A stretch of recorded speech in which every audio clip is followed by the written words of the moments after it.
Yo, what is up guys, this is Tiro back with another video, and today in this video I'm gonna be unboxing a video light which is the Osaka one. And I have been using a Yongnuo light which is the YN300 Air.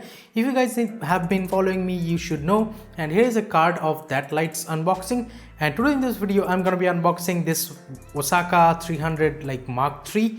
So in this video I'll show you how is the light and stuff. I needed the second light setup because my room is kind of dark and make videos on the evening, so that's why I needed a light. So that is why I'll use the two lights now if everything goes fine. So let me just unbox this box and show you guys what's inside it. Alright, so I can do this from here.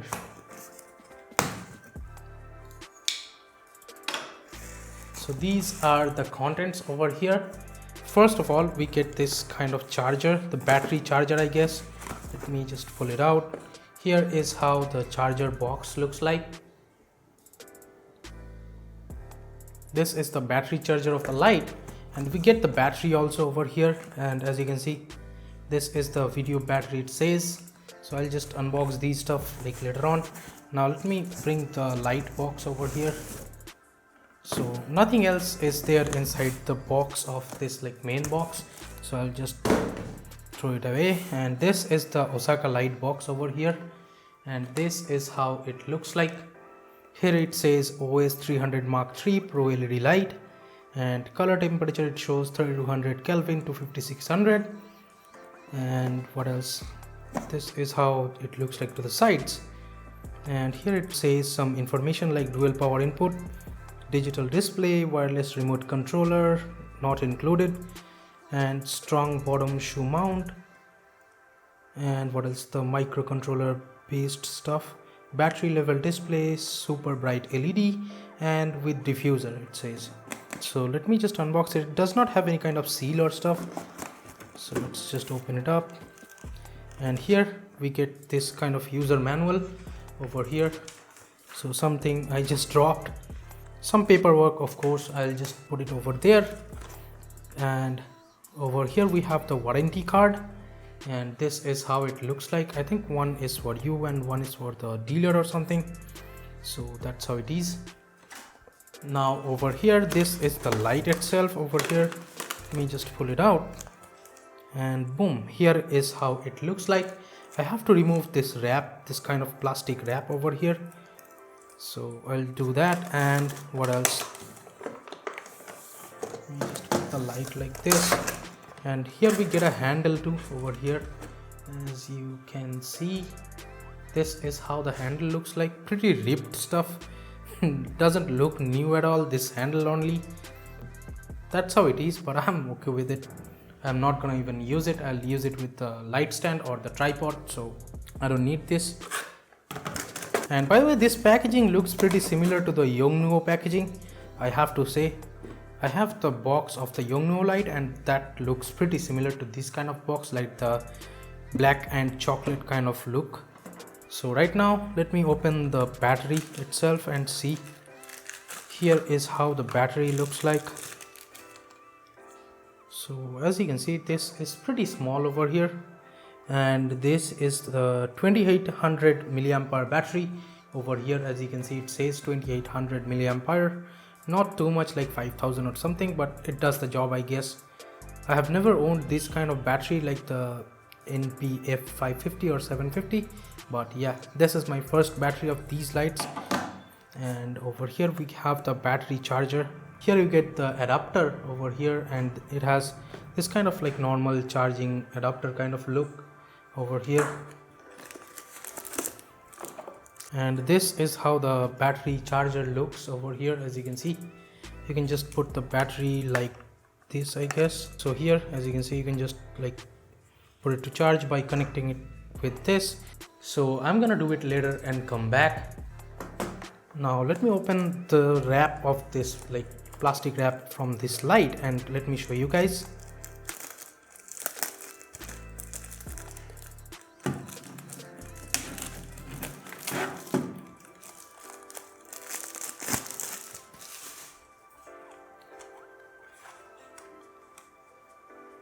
So to the back it has this Osaka digital logo. Here even it has the logo, so logos everywhere.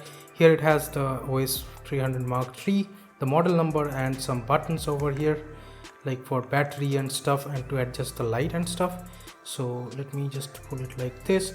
So this is the, like, you can mount it on the stand with this like stuff, so pretty cool. It has the normal holes to mount it on the like light stand or something like that if you have one.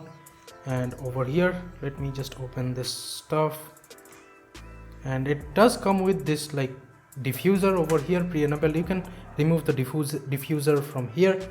As you can see, it's pretty hard. I will not remove it, but let me put the battery and see.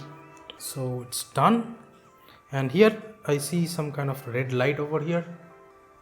I don't know if you can notice it. Let me just pull it out, and boom, here is how the light works. So as you can see, it's pretty bright, and if I just light it up from here, it makes the area pretty bright over here. I can reduce or control the light from here.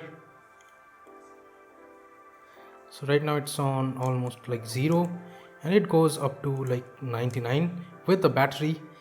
So here is how it looks like with like the only white light turned on. It has these kind of LEDs over here, and these like stuff, the reflectors help really well to like reflect the light over here. I don't know how long the battery will last, but that's how it is, and it is working fine right now. One thing that I would say, I can see the circuit boards and stuff from these, like if you're noticing this, I can see the circuit board through these kind of, so that's how it is. By the way, let me just give you a quick difference stuff like this, and here is how it looks like with the light. Let me just put my Redmi Note 5 Pro over here. I'll just try to make it like look same, and this is with the Yongnuo light mounted in. And I'll just mount this light over here and show you how the lighting is with the full brightness. And with the full brightness right now, one CFL light is like fired up from there, like over there, and one tube light is fired up from there, and here is my like the Yongnuo light. So I'll just change these lights and tell you the difference. So this is how it looks like with full power on the like the new light, the Osaka light. So it is just like too much yellow and white, so it is mixed kind of light. I'll just switch to the white one and show you guys. So this is with the pure white light, and just white only, no 3200 Kelvin, and this is how it looks like with the full brightness. I'll just reduce the brightness and show you. So as you can see right now, it's almost like 40% brightness or like 40% power, and this is how it looks like. Let me reduce it more, and as you can see, it's almost off. So that is how it is regarding the white. And I feel, in my first opinion or first impressions would be, this light is a lot better or like a little bit more powerful than this one, the one I was using, the Yongnuo like YN300 Air. I have been using this light for years, and you can see the dust and stuff. I have to clean it and stuff, so that's how it is. So I'm recording this video on like the minimum f-stop and 100 ISO, and this is how it looks like in my room right now. It's in the evening, and the time is right now almost like 7 p.m. and this is how it looks like. One tube light turned on is over there, and one CFL light is like over there. So this is how I look. Pretty dark, I know. And right now let me turn on the Osaka light, and this is the Yongnuo light in my hand. So let me just turn it on, and this is how it looks like, pretty much blinding. So in my opinion, the brightness on the like this light is insane. The light is a little bit tilted to the right. I'll just move it to the left, and this is how it looks like. I can't totally see my like face on the like display of camera because I am totally blinded with the light. It's like totally too much with the full brightness in my opinion. And let me just turn on this like Yongnuo light with this direction, and as you can see, this is how I look. So this is the kind of look you can get with like two lights, and in my opinion, with like this Osaka light, I'm pretty happy though the build quality seems a little bit poor when comparing it with the Yongnuo light which I owned, but I'll consider it with the budget section, because I've got the battery, the charger and this light with what, maybe 2900 rupees, almost 3000 rupees. So I'm pretty happy with my purchase. So that is my quick impressions of this Osaka LED video light. And in case you want to buy this light, I'll leave the links in the description box below for both my Yongnuo YN300 Air and the Osaka Mark III. I will link both lights with the best prices on Amazon in the description box below, and do buy these lights if you need these. If you have a YouTube channel or something, and if you are just starting up, you can definitely invest on lighting. Lighting is always important. So you can buy these lights from the description box below, and it does help the channel out a little bit. If you buy the lights with the affiliate links, you do not have to pay anything more with these links. You just have to pay the normal price, and I get a little bit of the percentage from these affiliate links. So I can use two lights at the same time right now. So that is pretty much it, guys. Thank you so much for watching this video. Give it a thumbs up if you liked it. Subscribe to the channel down there if you have not yet. This is Tito from KD and Tech signing off for today, and I'll be catching you guys in the next one. Bye bye now.